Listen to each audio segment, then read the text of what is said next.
Hello and welcome. Today we'll be looking at analog plotting, how to manipulate the plot, bring data into it. So let's go ahead and open up MakerPlot-J.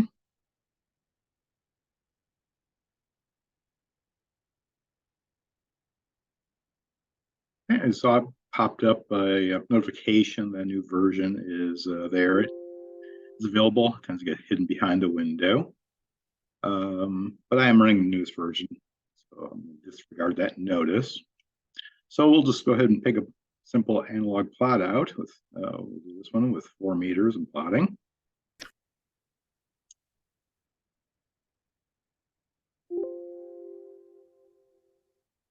Okay. Now, just briefly, analog plots, what they want is a series of analog data, such as 10, 20, 30, 40, separated by commas, 10, comma, 20, 30, comma, 40, etc. And we can test this. We can either go to Window, Debug CLI, or hit F4 to open it up.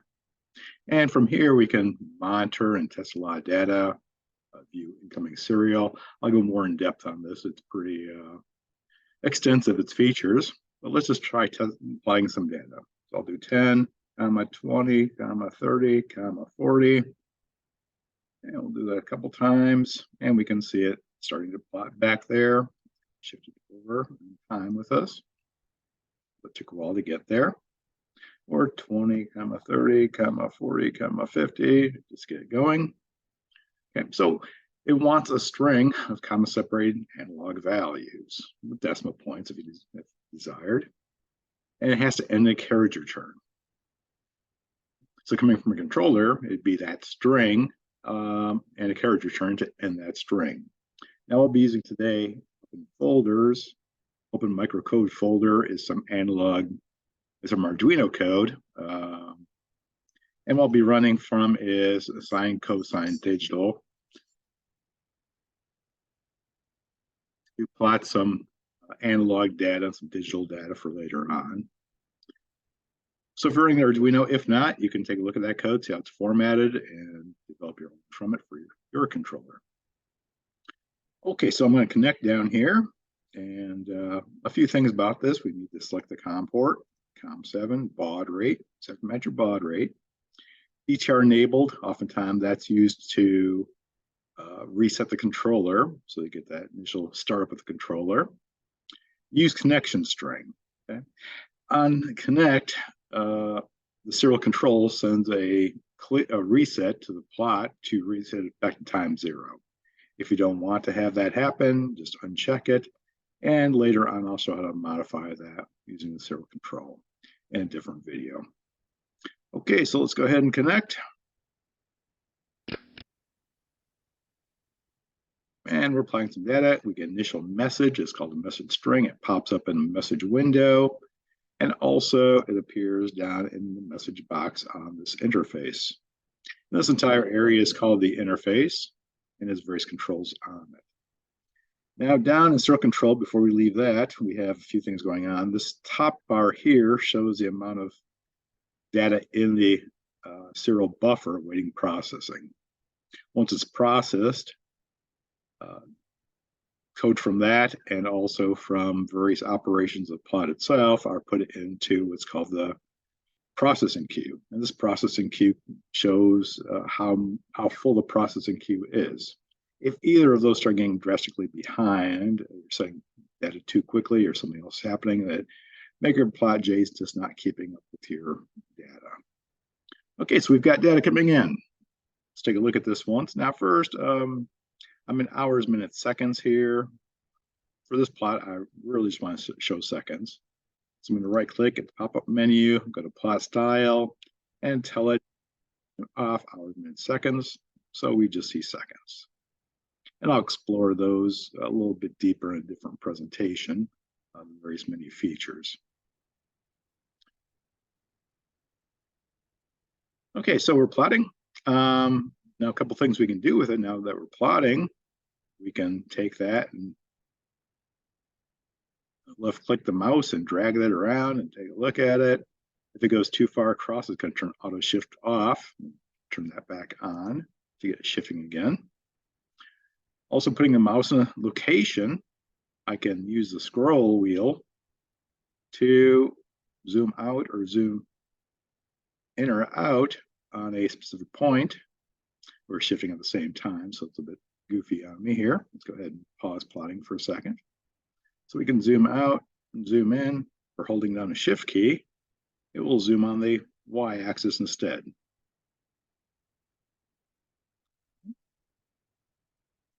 Pause off, catch back up, shifting back on. We also have a scroll bar down here where we can scroll back in time and take a look at it. Now, using our mouse wheel again, we can scroll by smaller increments and really go to an area of the plot. If I hold down the shift key while using the scroll wheel, so shift scroll wheel, I can go by pages of the plot.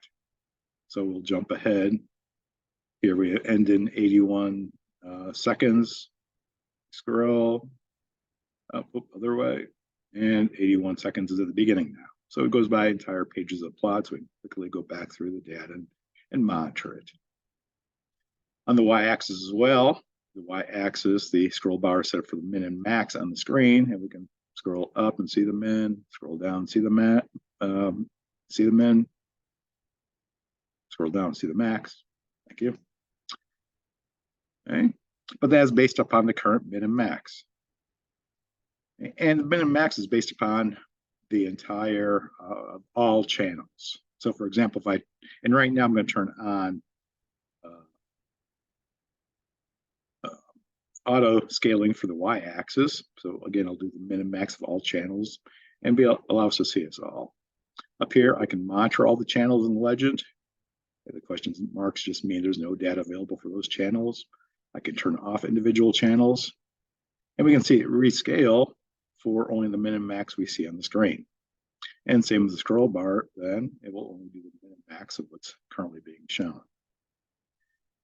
And the mouse wheel does work on that, just for these small increment changes.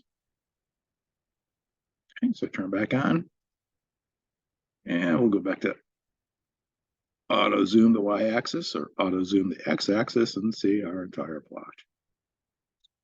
Or we can double that span, half that span, and get back down to, let's see, some individual data here. Some other things on this plot, we can set the axis manually. Turn auto scroll off. I just want 200 here all the time. Or minus 200.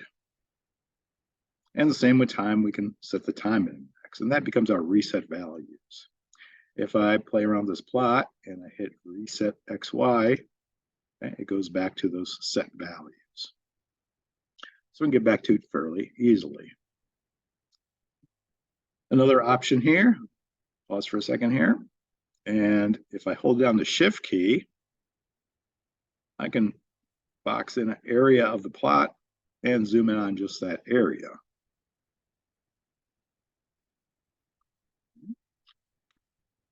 Up here as well, we're showing the current positions for the pointer, X and Y positions for it. And also we have dx and dy, delta X, delta Y. If I measure a change, if I hold down the right mouse button and draw across here, it will give me that delta of time. So that X value is 16 seconds, 16.5 seconds, a difference in time there. It also shows me, if I go to an angle here, it'll show me the delta of the slope of that, first derivative. Minus 66.526 is the slope on that. Okay. Now for Mac users, if you go to right shift by itself, it's going to bring up the pop-up menu. So alternatively, you can hold down the Alt key and use the left mouse button to do that as well. So you don't have the pop-up annoying you trying to do that. Okay. And also from that time also shows the frequency between those 2 points, what the frequency would be for that.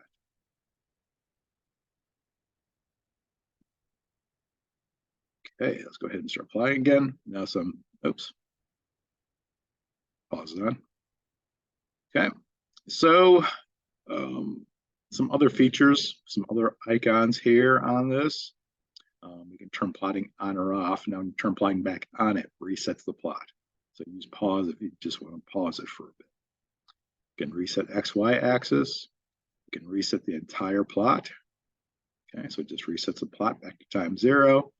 Let's go ahead and half that a little bit so it's a bit faster here. And we'll look at these other buttons here, icons. Okay, so that's our shift at X max.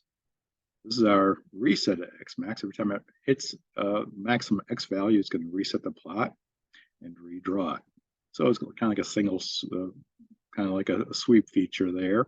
Hit it, reset, hit it, reset. Down from there is halt at max. So this would be like a single sweep. It gets to the end and it locks it in. And it stops plotting. It doesn't pause it, actually locks it in. Start plotting again, get another sweep of it, and be able to look at that data a little bit closer. Just briefly on this plot, some other things. We'll get back to plotting here. On this plot, just to run through a couple things here.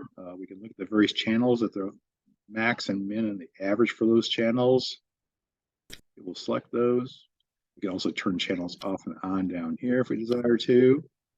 We can clear these min maxes, okay, which would affect the auto scaling of this. Right now it's auto scale for that size. If we clear the min max, okay, it's got to readjust and find that min max once again. On this plot, we also have some logging features. I can enable logging for this. Just to let you know, if I double click this, it opens up the logging dialog box where we can configure various things. So I can change the name of this, such as we'll change this to log 4 meters today, just for a different name, and close that down, enable logging, and it shows at the time the last log value was entered in, and then when we're ready, we can open that log up and view that data, all the analog data that's been coming into it, and date and time for it.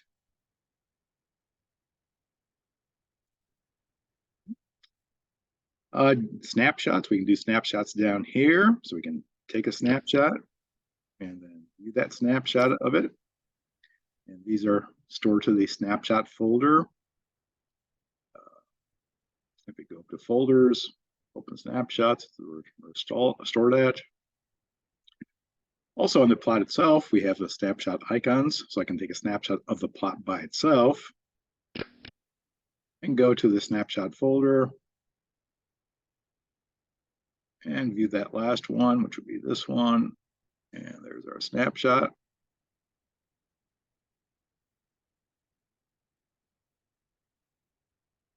Also, we can save this data set. So I can save this data set. Let's get looking good ones here. I can save that set of data. And I'm going to stop plotting here and go to load data. And that data set's actually stored to the interfaces directory. So I'm inside the 4 meters directory. I can reopen that data set. Right, it looked like much. Let's reset it once. Oops, reset it once. Let's load that data back up. Where we can get that data back, how it was saved. Also on this plot, we've got the meters going. Okay. And so we were showing the 4 channels that we're plotting of data, plus we've got the times here. We can set this to meter plot values to the Y and min and max. Okay, and be able to monitor those. Those red lines are alarm set points. We can double click a meter, turn the alarming feature on. So I'm going to double click this meter. And we're alarming. And we're not alarming. Okay, turn it off. Right clicking a meter, we can bring up a lot of information or settings. We want to set those min and max, or set the values, alarm values, or turn the sound off, whatever. We can do that. I'll talk more about data sources later, closer to meters. And down here again, if message data comes in, it'll be listed here. Message data starts with a it's not defined as being analog or digital or a control instruction. So if I just use my hello world, it would show down there. Let's go back to our debug window. Hello world. Ooh, I can spell.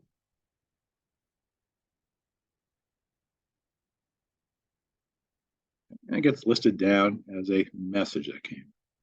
So you can monitor messages such as like pumps turning on or heaters turning off or whatever would be of interest to you. Okay, and that's about it for this introduction to plotting. I think I've covered all the